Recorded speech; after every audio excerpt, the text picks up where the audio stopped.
Il était une fois un petit royaume qui entourait un lac. Un été où il faisait très chaud. Il n'y eut pas de pluie, le lac s'est desséché. Le peuple inquiet est allé voir le roi.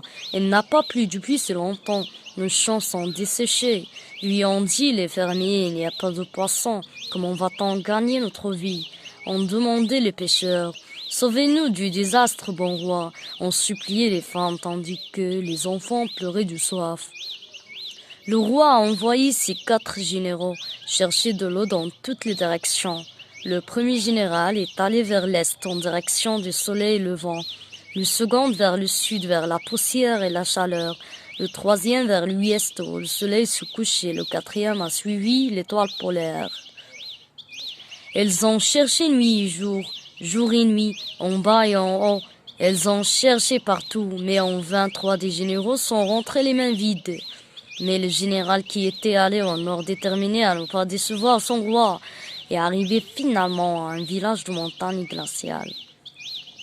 Alors qu'il s'essayait au pied de la montagne, une vieille femme qui passait par là s'est accroupie à côté de lui. Le général indiquait l'horizon et a dit « J'appartiens à un royaume magnifique où il n'a pas plu depuis plus d'années. Peux-tu m'aider à trouver de l'eau ?» La femme a conduit le général en haut de la montagne, puis à l'intérieur d'une grotte. « Nous n'avons pas d'eau dans notre pays non plus, » dit-elle ensuite, montrant des glaçons dans la grotte.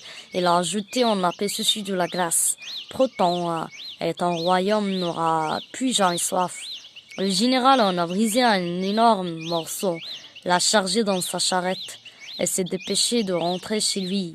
Alors qu'il arrivait enfin à la cour, l'énorme morceau de glace avait fondu pour devenir un petit glaçon. Personne à la cour n'avait jamais vu de glace. Alors tout le monde l'a contemplé, émerveillé. « Ça doit être une graine d'eau !» s'est exclamé soudainement un des ministres. Le roi a ordonné que la graine d'eau soit plantée immédiatement. Pendant que les fermiers creusaient le trou, le morceau de glace diminuait au soleil. Rapidement, ils ont placé la graine dans le trou.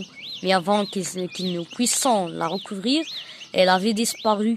Les fermiers étaient surpris et inquiets.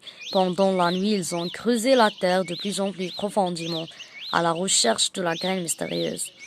Au lever du jour, le roi a trouvé les fermiers endormis autour du trou. Il a jeté un coup d'œil curieux et s'est écrié stupéfait. « Réveillez-vous, braves gens, la graine d'eau a germé. Il y a de l'eau dans le trou. » C'est ainsi que le premier puits a été créé. Et voilà, mes chers amis et mes chers enfants, l'histoire d'aujourd'hui, le premier puits. Bye bye et à bientôt.